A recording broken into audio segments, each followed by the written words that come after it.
Hey everybody. Hit that subscribe button. Yeah, I'm getting these calls today claiming to be Social Security. And what it is, they have partial of my identity information and they need to finish it. And they keep on hanging up on me because they probably know they're on speakerphone. I'll call them like numerous times. They keep on hanging up. And so, yeah, it's a California phone number. Say something about, they left me a voicemail saying legal action against you or something on there. It's a 916 phone number, area code 603-2031. 916-603-2031. They're claiming to be the Social Security Administration. I don't think Social Security is even located in California. But I think they're overseas, and they got these computers over there at the internet, and they spoof. It's called spoof. They can put any phone number they want, and it calls it. They could put in any number, and it'll pop up on your screen. And that's how they get people. It's called spoofing. I'm going to call them here and watch them hang up on me. Who is this? What's your zip code? What's your age? Watch. They'll probably hang up on me. Watch. I'm calling them now.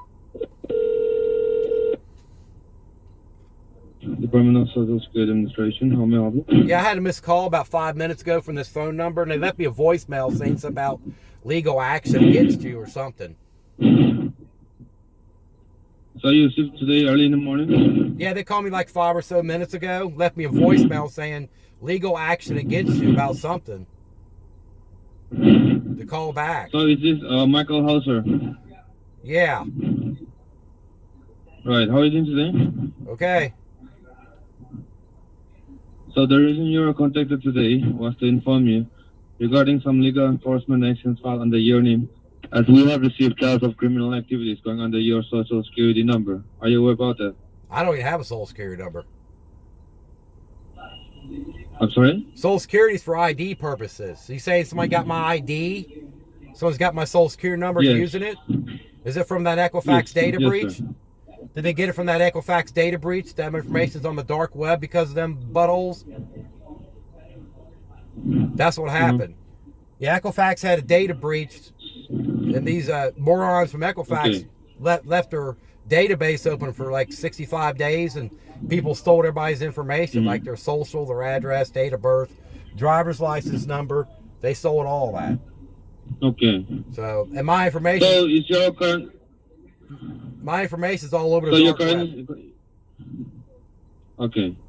So is your current home address 2351 Beachmont Avenue, Unit 6, Cincinnati, Ohio 45230? Yeah, that's it. So they got my address too? So see... Okay. See, right now, your social number has been found suspicious for criminal activities in the state of Texas. Texas. Okay. So does that Yes. mean someone's used my So can you somebody's using my identity in Texas? Because I've never been to Texas. Have they been to? Is that you're saying somebody's using my identity in Texas? Yes. So to run a verification on you, can you verify me the last 4 digits of your Social Security number? Yeah, it's 4080. Okay. So will you please grab a piece of paper and a pen so they can note down the information which I'm going to give you? Okay. Are you at home right now? Yeah. Yeah, I'm at home. Let me get a pen and paper here and see what we got going on. Paper? Yeah. Yeah. Okay. I'm gonna write down right now. What do you got? Okay. So my name is Robert Watson. Okay. Just write it down for your future references and my birth ID. Okay. My name is Robert Watson. Okay. My federal birth ID is 99635-867. Okay. Okay. Now, not on your case ID. It's DC 7010. 7010. Yeah, it's DC D as Delta C as Charlie 7010. Yeah, I got it. And your name is Robert Watson? Okay. Yes. Is this So see, I would like to notify you that Go ahead. the lines on which we are talking right now, the lines on which we are talking right now are being federally recorded and monitored by four major government affiliations and the DEA, that is the Okay. Drug Enforcement Administration. Okay. So you have to make sure that you do not interrupt or stop me while I'm providing you the information. If you have any information regarding about this case or any kind of questions or doubts, just keep it with you, and you will be given a fair chance to speak once I'm done, okay? Okay. Okay. So see, the investigation started under your name and your social security number when we recovered an abandoned car on the south border of Texas. The make and the model of the car was Toyota Corolla with the VRN number bearing TX2440, and this car was lying idle on the streets when the locals reported about the car to be suspicious, after which the local sheriff department investigated the car and they found some blood and drug residues inside the car, which kept them completely enthralling. Further, on the investigation, they found that the car was rented under your name and your social security number, and two addresses are being linked with the title of the vehicle. The first address is 1245 East 16th Avenue, apartment number 30, Houston, Texas. The second address is 7609 Claremont Avenue, El Paso, Texas, in the Rollet Road. Do you recognize the address that I just mentioned? No. Okay. You don't know, you don't recognize or you never heard this kind of address before? No. I'm thinking someone's used my identity. Okay. I So think. see, I the two mean, addresses that I just mentioned. I've never been to Texas. Okay. See, the two addresses that I just mentioned were being raided by the state ranger divisions and U.S. Marshals, but unfortunately, there was no one inside the residence. But still then, they recovered a consignment containing 22 pounds of cocaine, which is the banned and abusive drug, as categorized in synthetic drug section. And moreover, there are some financial banking statements with the Wells Fargo, JP Morgan Chase Bank, PNC Bank, TD Bank, Bank of Popular, Region Bank, Bank of America, and U.S. Bank. And when we were investigating on these banking statements with the respected financial institutes, we found more than $3,086,000 of money that had been wired from these accounts registered under your name, How much locally and money? internationally. How much money? It's $3,086,000, $3 million. which Okay. have been transferred to these funds have been transferred to narco trafficking countries like Mexico and Colombia. With the Okay. two recipients along with the transfer funds, the first recipient in the state of Mexico was by the name of John Rubio Gonzalez. The second recipient in the state of Colombia was by the name of Julia Ramirez. Do you know or have you ever heard these names before? No. No. Okay. I'm thinking. It is I'm thinking. according to Section 48. Yes. I'm thinking someone's using. According to Section 48 of Subsection C, 1958, Drug Enforcement Administration Act, you are going to be arrested with a non-bailable arrest warrant, making you serve federal imprisonment or jail term of 9 years, and the penalty levied will be $89,000. But if you want to justify or if you want to say anything to justify yourself, you can let me know right now over this recorded phone call. It will be considered as a legal confession, or I may try to help you reduce the charges, the penalties, and the allegation getting filed against you. So do you have anything to say about this, Mr. Michael? I'm thinking someone's using my identity information.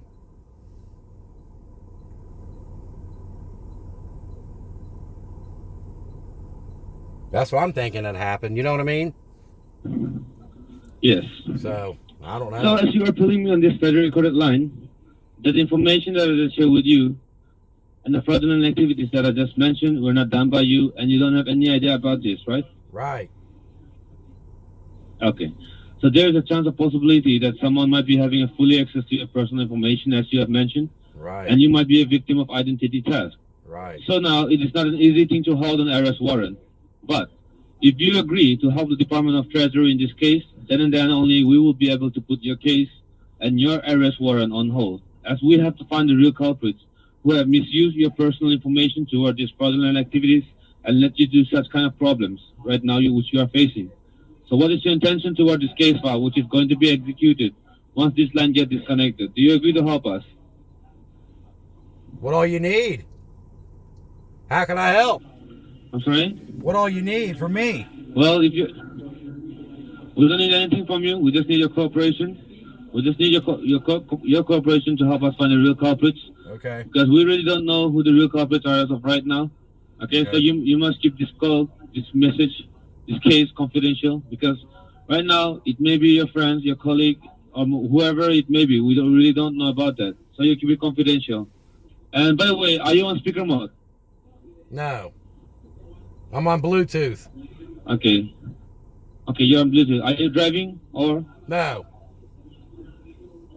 so? Are you alone or is someone with you No, along with you? ain't nobody with me. It's just me. Okay. So since you have agreed to help us find the real culprits, then we'll be undergoing a process called access verification to differentiate what information is truly under your name and what information is false or fake. Okay? So that we can put a track on the rest assets which you have not verified me during this verification process.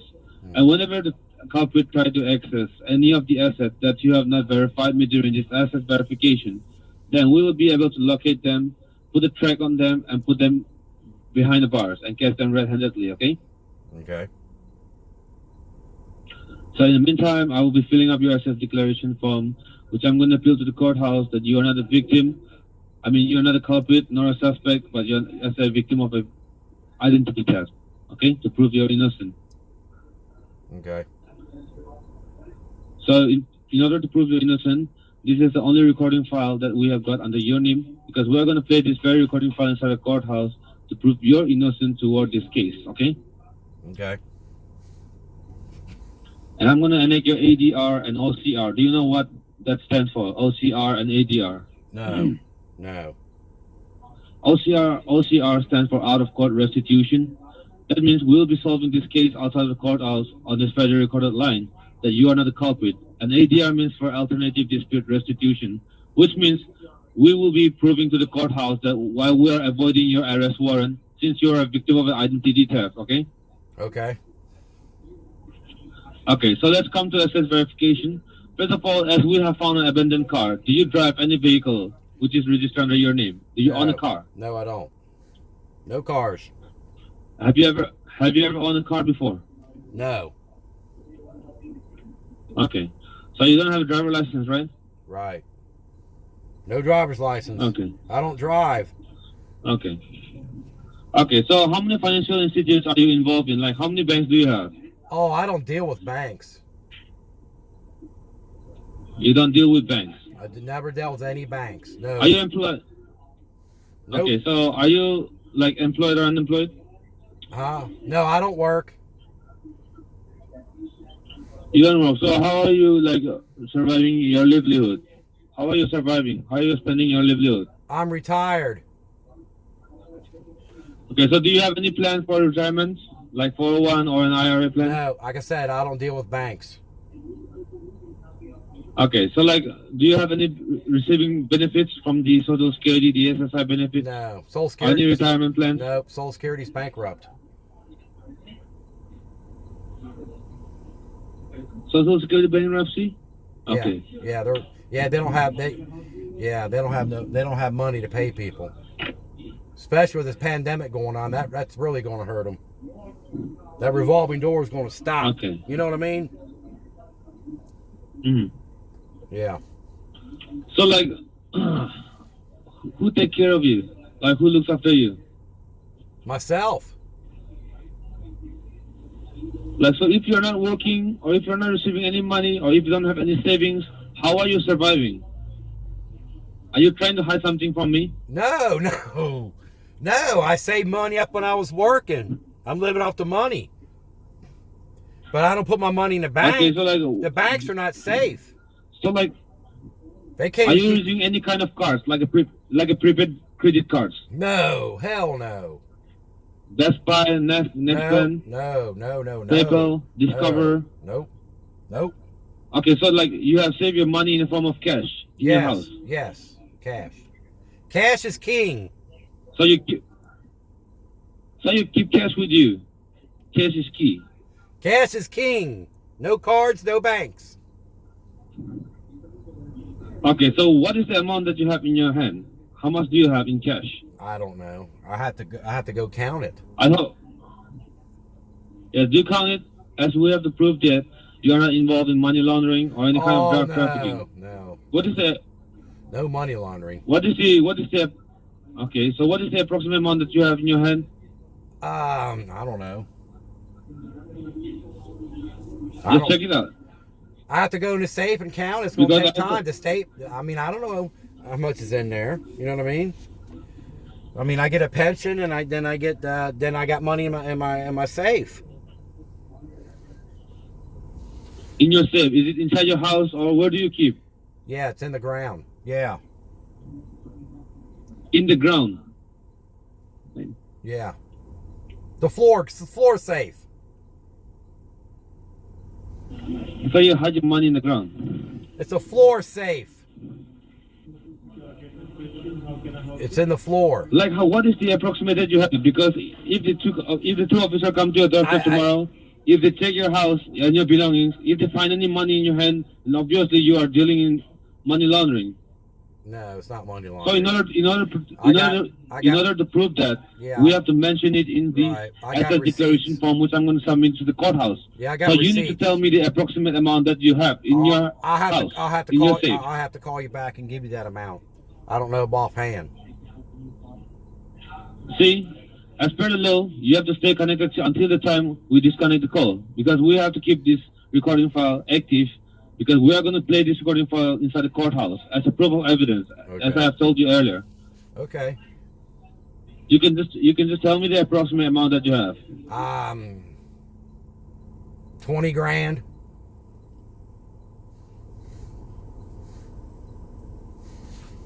What do you mean by 20 grand? 20,000.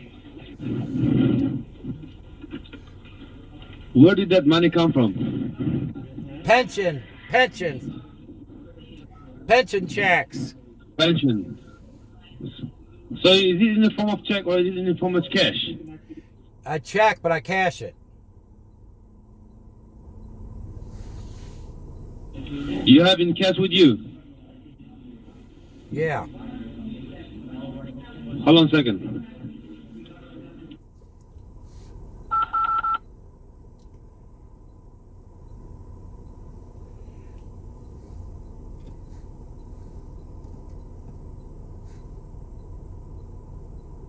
You see, these guys claim to be Social Security. He's trying to get all my information, and now he's gonna be asking for money. You still there, Mr. Michael? Yeah. Okay. So where is the safe? Like, is it in your house? Yeah. So you keep it like in a safety locker, or some kind of in a underground tunnel or something. No, I don't understand what you mean to say by that. It's a floor safe, okay? It's a floor safe. You okay, open it up from the floor. It's like in the floor. Okay, the floor set. Like, yeah, they got them in banks. They got them at just restaurants. They're in the floor. Okay, so like it's like a modified safety locker made by yourself. No, they make them. You make them and put them in yourself. No, you don't make them yourself. You buy them. Okay. So you bought them. Right, you buy them. Okay. Yeah.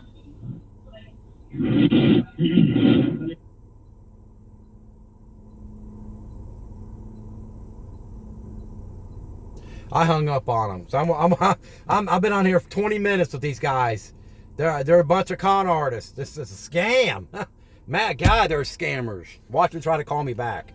Yep, he's calling me back right now. He's calling me back. Oh my God! Now I'm gonna have to block their call. But yeah, these are all scam calls. Claim to be Social Security. You believe that? You guys have a great weekend. I'm getting off here. I've been on here 20 minutes. Bye now.